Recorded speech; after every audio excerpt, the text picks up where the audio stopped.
Sinya namra taum I aki Idur yang pawalangani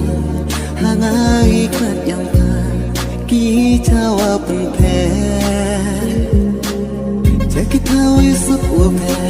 Ya pau mudur lanya Ijimut we man yang ngau ple Hawalaya sa men kira kaling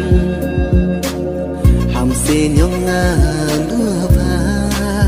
Ijing mut yang pa tiba kaman Haduk kapon peri na him sinyong nga Wamia na dunin kong kismi hamidan hi Na dum sinya nam ratawang iaki Idur yang miwan langeri Hangai kut yang mi Kini cawa pun pe Sikit hawi yusuf na pe Mudur langir Ijimut memang yang ngawang kler Hawalaya samen krida kaling Hamsin yang ngadu hami Ijimut yang pa tiba kaman Haduk kapon peri na him sinyong nga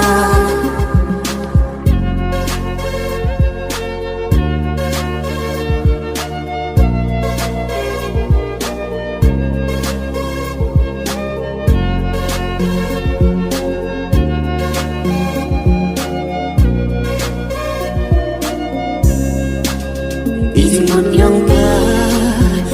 tiba kaman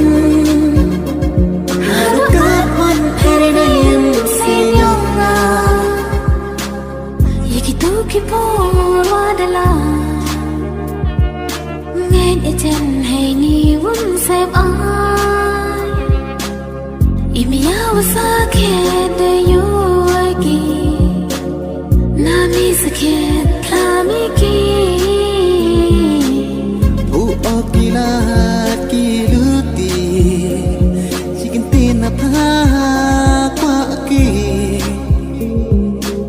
Yeni isnya wasakit hanga Kamanis niya kan lihap na Ijimut yang pa tiba kaman